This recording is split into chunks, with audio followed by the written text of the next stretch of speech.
Looking forward to this week's slate of games, especially with the start of the week with Kamani Vidal. He's been very good in 2 of 3 games so far, taking on a very good matchup this week in the Tennessee Titans. So I love the setup for Vidal, #1 fantasy running back. I believe for all 3 of us, as well as Sportsline, should be one of, if not the best running backs this week, one of his best performances. Again, we don't know when Omarion Hampton's going to come back, but 2 of 3 games he's been over 117 rushing yards. And you're looking at this Titans run defense. We do not expect Jeffrey Simmons to play. He's their best defensive player, certainly the best run stopper. 6 running backs in a row have been 16.6 PPR points or better. If he hits that number, that puts him in the top 10 range. I think he could be a 20-point-per-game scorer this week. So there's so much opportunity for Kamani Vidal. Hassan Haskins still dealing with an injury, may not play as well. So maybe looking at the full allotment of touches, which we love.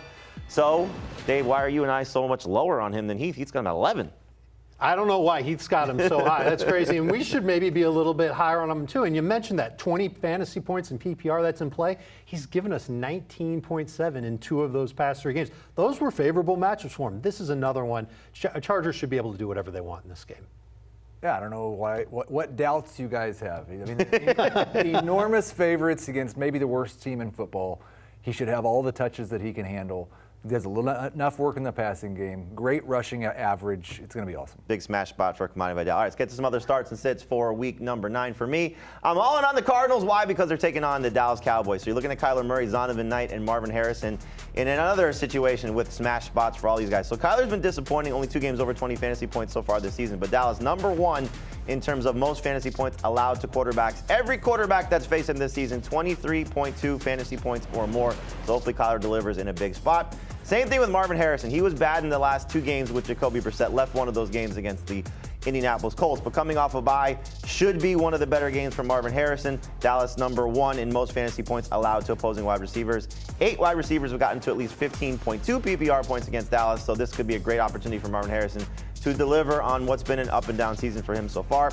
And then Zonovan Knight, this may be a 1-week situation for him because we hope to see Trey Benson back in Week 10. He's eligible to return off IR at that point. But Zonovan Knight taking on a Dallas defense that's #2 in terms of most fantasy points allowed to opposing running backs. Whenever you just look at the Cowboys, just think about they're #1 or #2 against everything. So great opportunity for Murray, great opportunity for Knight, great opportunity for Harrison as well. All right, Dave, let's get to your starts. And you like Jackson Dart this week with a good matchup against the 49ers. 21 or more fantasy points for Dart in 4 or 5 starts. The one game he didn't, he was at 19.6. 49ers just allowed 25.7 fantasy points to C.J. Stroud last week. They have no pass rush. What else does Jackson Dart have to do to become a must-start fantasy quarterback? I think he's an easy top 10 guy this week.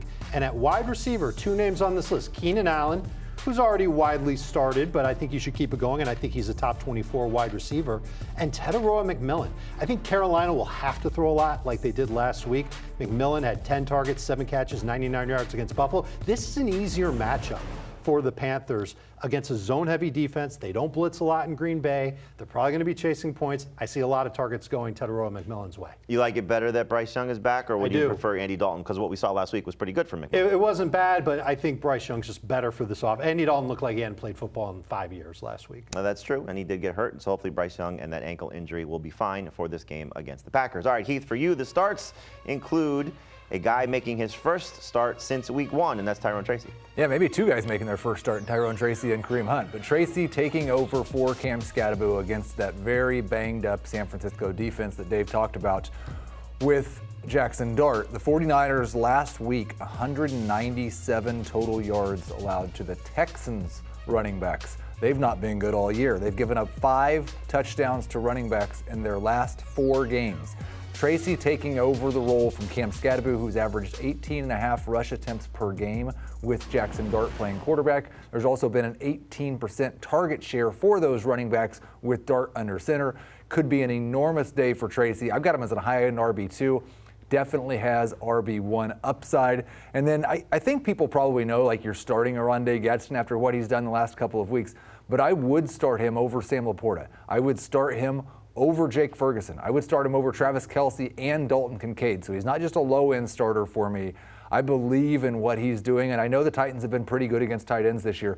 He's not always working just like a tight end. He's getting some downfield targets, lines up out wide sometimes, has an 8 out of 8, so it's not just all these underneath throws. think Gadsden has another very good day. Do you fear at all, and this is for both of you, because you have Keenan Allen, you have Gadsden, obviously I'm expecting a big game from Kamani Vidal, we all are, that there's just too many mouths to feed and that at some point the bubble bursts for Gadsden like it has for Quentin Johnston recently? I think that there probably is going to be a weekly loser on the Chargers, and we are probably going to be bad at predicting which week is which loser, and so you should just start all those guys each week, except for maybe Quentin Johnston right now, because he's really fallen out of favor. He was the big loser last week. It wouldn't surprise me. I like Gadsden too, but it wouldn't surprise me if he were the loser this week. Still potentially somebody who could be a top 5 fantasy tight end. Tons of upside.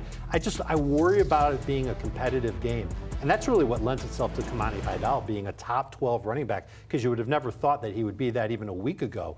Just the way that he's played, the likelihood that he's going to get a lot of work, it does make sense for him to do it. Just as to Keenan Allen's point, he's got like a 32% target per route run rate against zone coverage this year. That's number 1 on the Chargers. I want that guy on my fantasy team if that's what the Chargers are going to be facing against Tennessee. All right, start all the Chargers against the Titans. Here are some guys you might want to sit, though, for week number 9. For me, it's going to be a pair of Broncos taking on a very good Texans defense. Bo Nix, he has 75.6 fantasy points in his last two games. He was the start of the week last week with what he did against the Cowboys, 31 fantasy points, did very well against the Giants as well, basically in the quarter. But taking on the Texans on the road, not the best spot for him. And the same thing for Courtland Sutton. For the quarterback, at least in Bo Nix, only 2 quarterbacks over 20 fantasy points so far this year for the Texans. That's what they've allowed. And Courtland Sutton struggled a little bit coming into this game. 10.7 PPR points or less in 2 of his last 3 games. He hasn't scored a touchdown since week 4. And now having to face Derek Stingley and this Texans defense, not exactly the best setup for him. So you're probably still going to start him, but more of a low-end number 2 wide receiver. If you can sit him in 2 wide receiver leagues, I would try to do so. And Dave, you're trying to sit Alvin Kamara. It might be the first time that we're just completely getting away from him. And this is the matchup to do it, because the Rams have only allowed 1 running back to get over 15 PPR points against them this year. It was Christian McCaffrey. He needed a lot of catches to do it. We know that there's a change at quarterback in New Orleans. It's Tyler Shuck instead of Spencer Rattler. Maybe that helps Alvin Kamara see a couple more targets. But the Saints also talked about getting Taysom Hill more involved this week. Kamara himself, 1 game this year, Jamey, with more than 13.7 PPR points. He has under 13 PPR points in his last 2 games combined. Heath, you were all over this before the season to stay away from Alvin Kamara. I wish I had listened to that advice. Only 1 touchdown on the season as well. Rams only team so far this season yet to allow a running back to score on the ground. So tall task ahead for Alvin Kamara. And for Heath, you are getting away from the Vikings this week, at least a couple of them if you can. Yeah, I'm not getting away from Justin Jefferson. You're probably still starting Jordan Addison, but I would like to get away from TJ Hawkinson. I'd like to get away from Aaron Jones. I'd like to get away from Jordan Mason. For Hawkinson, the problem is more of a volume win. Volume's kind of all he's had. He's lived on catching 4 or 5 passes so he can score 8 to 10 points. When we saw the first 2 weeks when J.J. McCarthy was playing quarterback, a 47% rush rate for this Vikings team, and they were a slow-paced team. It seemed like it took them a little while to get the play communicated in the huddle. What we saw when Carson Wentz took over, that rush rate fell all the way down to 36%. They went very pass-heavy again. I think they're more of a balanced offense with McCarthy at quarterback, probably a little bit slower offense, and that might make you think, okay, well, I can start the running backs. I don't know which running back's going to have more touches on this team right now. Jordan Mason hasn't been near as good as we expected recently. Aaron Jones just got back. He's not going to be a workhorse running back. I think it's close to a 50-50 split. The Lions have not given up a touchdown to a running back since week 4, and they're giving it less than 4 yards per carry to the position. Only thing that I hope for, and I'm with you, you try and sit Hawkinson, is chasing points, and maybe we see a shootout comeback effort, the garbage time production that we can get from maybe some of the pass catchers there, including Hawkinson. But too many good tight ends this week. You should probably try and sit them. Yep. All right, make sure you check out our Fantasy Football Today podcast wherever podcasts are found. We're helping you dominate your fantasy leagues and getting you set for that playoff push. Trade deadline's coming up as well, so you want to make sure you have that covered. Check us out Monday through Friday, Sunday as well. We have you covered with everything you need. The Fantasy Football Today podcast, wherever podcasts are found.